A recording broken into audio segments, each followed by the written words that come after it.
Counterspells are often extremely powerful cards, with some of the best cards in older formats being counterspells of some kind. So it makes sense that cards that are immune to their effects would be very strong. So today we're going to go over some of the best cards that are either uncounterable themselves or make your other spells uncounterable. Starting us off at number 10, we have Lier, Disciple of the Drown. This is a 3/4 legendary human wizard with a mana cost of 3 and 2 blue. It has the abilities where all spells, both yours and your opponent's, can't be countered. It also has the ability where all instants and sorcery cards in your graveyard have flashback, and their flashback cost is equal to their mana cost. Flashback is a mechanic where you can cast a spell from your graveyard by paying the flashback cost, but you exile them instead of putting them anywhere else afterwards. Lier has two very strong abilities, even if its first ability can backfire. Making it so that both players' spells can't be countered is really good for whoever's ahead.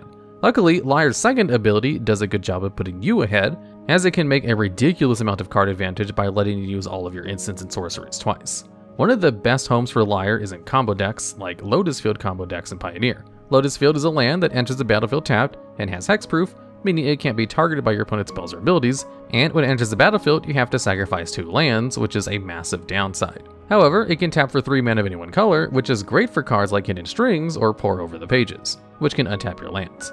Decks built around this interaction have been pretty successful in Pioneer, and Lier is a great addition to this deck. Sure, 5 mana is a lot, but it's not hard to get in this deck with your combo. Getting to use all of your untap spells and draw spells twice makes comboing off way easier. And since you're trying to combo off and win right there, making your spells uncounterable is great, as it makes it really hard for your opponent to stop your combo. Making their spells uncounterable doesn't matter if you can win the game and play your Lier anyway. Now, Lier is a really strong card, but costing 5 mana makes it hard to find home in any other formats.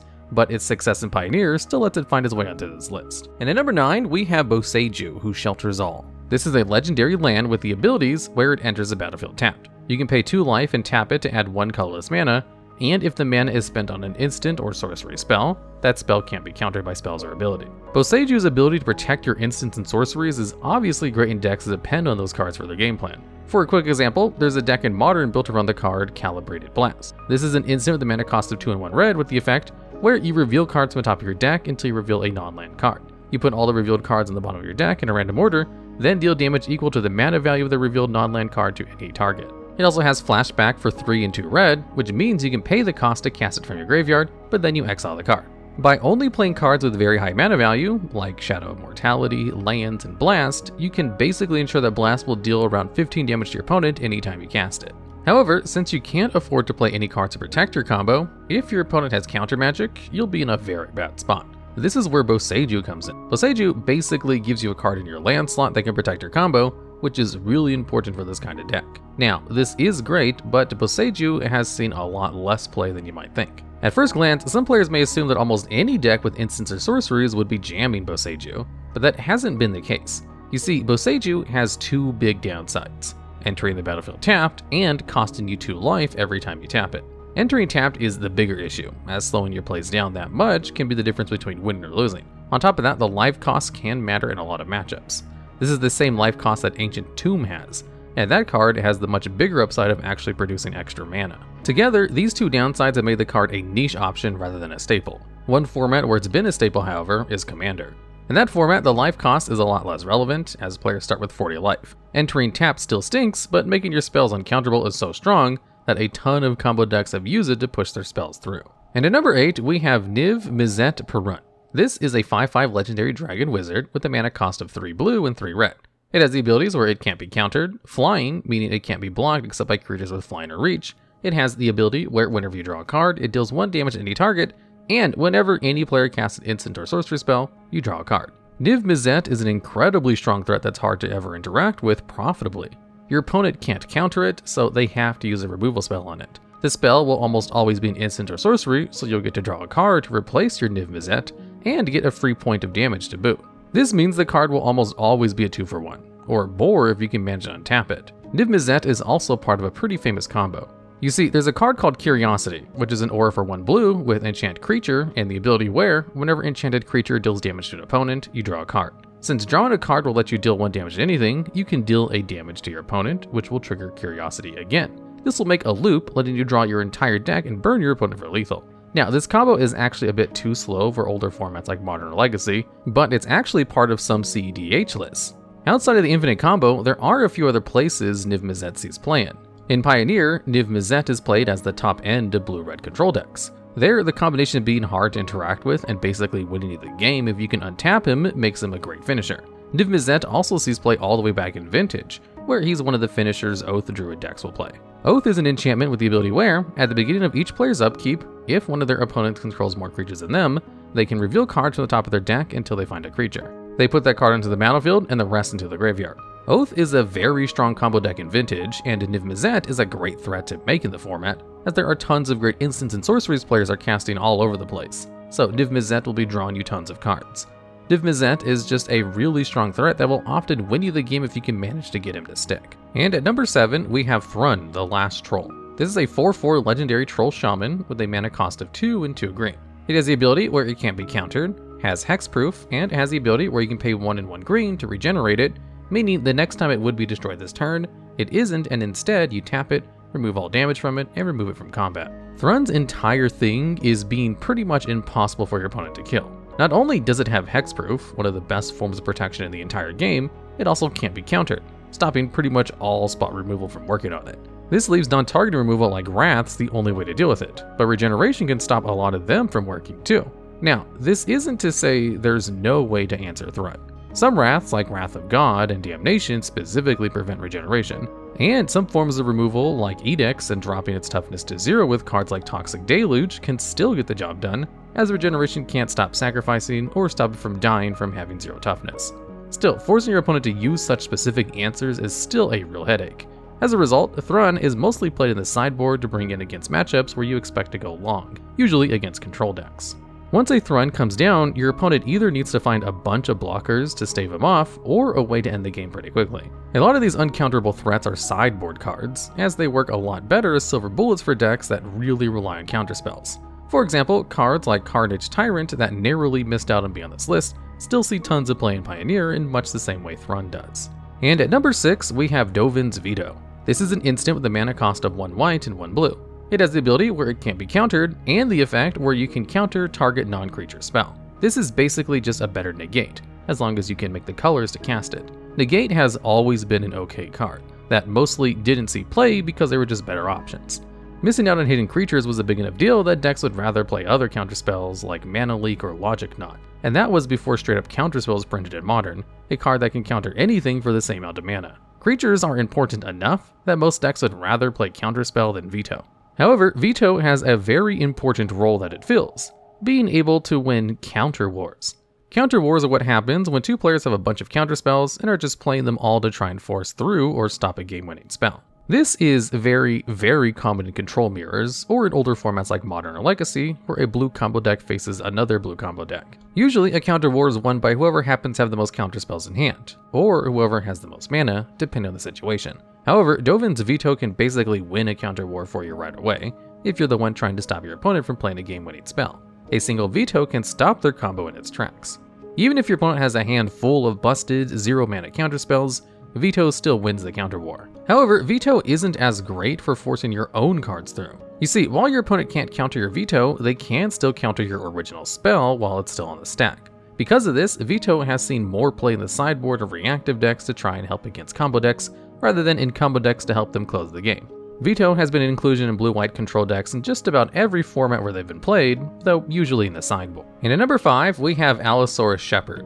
This is a 1/1 elf shaman with a mana cost of 1 green. It has the abilities where it can't be countered, other green spells you cast can't be countered, and you can pay 4 and 2 green to turn all of your elves into 5/5 dinosaurs until the end of the turn. Shepherd is a really nice card for elf decks. Elves are famous for their abilities to make lots of mana, and tons of cards like Lunara Elves and Heritage Druid that let you tap your creatures to make tons of mana. This extra mana lets them play out all their creatures very quickly. And if you can combine this with cards like Beast Whisper, which lets you draw a card each time you cast a creature spell, you can flood the board with tons of small elves very fast. This strategy has been named Elf Ball by the community, and it's actually the basis of a Legacy deck. Legacy Elves uses Glimpse of Nature, a source with the mana cost of 1 with the effect where, for the rest of the turn, whenever you cast a creature spell, you draw a card. Combining this with cards like Heritage Druid and Birchlore Rangers lets you tap all of your elves for mana, letting you cast even more elves to draw more cards, and eventually have a board full of small 1/1 creatures. Shepherd does 2 really great things for the deck. First off, it stops your opponent from countering your Glimpse. Glimpse is the most important spell in the deck because there's no replacement for it. There are multiple versions of cards similar to Heritage Druid and Werewood Symbiote, both important cards in the deck, but there's nothing else quite like Glimpse. So protecting it is great, but it also stops your opponent from countering all your other plays too. The second thing it gives the deck is another way to close the game. The deck usually tries to win with Caterhoof Behemoth, a massive creature with the ability Where, when it enters the battlefield, each creature you control gains trample and gets +X until the end of turn, where X is how many creatures you have. Behemoth will typically give your board at least a +5/+5, which is enough to close the game if at least a few of your creatures can attack. Now, while this will usually work, sometimes you just can't find Behemoth, and having another 4 cards that you can pump your board to close the game is really valuable for the deck. Now, while this card is great, it hasn't seen too much play, mostly due to the fact that not many combo decks rely on specifically green cards to win the game. Still, the card is a huge boon to one of the better decks in Legacy. And at number 4, we have Veil of Summer. This is an instant with a mana cost of 1 green with the effect where, if an opponent casts a blue or black spell this turn, you draw a card. Spells you cast this turn can't be countered, and you and your permanents you control gain hexproof from blue and black until end of turn. This is the same as hexproof, but only from blue and black spells or abilities from blue and black cards. Veil is a really strong card for decks that want to push plays through. Blue and black are some of the colors that are best at interacting with their opponent, getting counterspells, discarding spells, and strong removal. Not only does Veil protect your spells or protect your cards from removal, being a huge tempo blowout, but it also draws you a card, making it a 2-for-1. This card draw ended up mattering a lot. Autumn's Veil, a card with a very similar effect, but without the card draw, and without the ability to stop your opponent's thought seizes.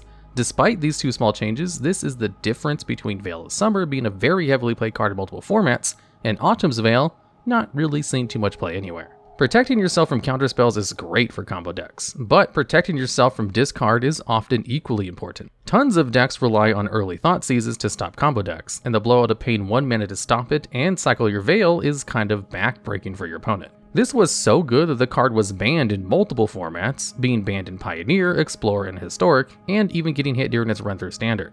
Veil has, and will continue, to be one of the best ways to protect your combos in the game. And at number 3, we have Supreme Verdict. This is a sorcery with a mana cost of 1, 2 white, and 1 blue. It has the effect where you destroy all creatures and can't be countered. 4 mana for Wrath is basically the best rate for this effect. Cards that can do something similar for less always have some sort of downside, usually only being able to destroy small creatures or something similar. Wraths are really important for control decks. Cleaning up the whole board with 1 card can get you a ton of card advantage and tempo, as all the cards and mana your opponent spent building that board are all going away. So a 4 mana Wrath is obviously a good effect. And the real question for these decks is which ones they want to play and how many. No other 4 mana Wrath has an upside as good as being uncounterable. Wrath of God makes it so your opponent can't regenerate their creatures, which is pretty nice. There aren't that many cards that can regenerate, and there are very few that see play. On the other hand, any deck that has a blue is going to be running a number of counterspells somewhere, even if they're all on the sideboard. There are counterspells like Spell Pierce, a 1 mana spell that counters a non-creature spell unless its owner pays 2. These kinds of counterspells are actually really good against control decks, because they're very easy to keep mana up for, and can really easily lead to huge blowouts. For example, by stopping key spells like Rats.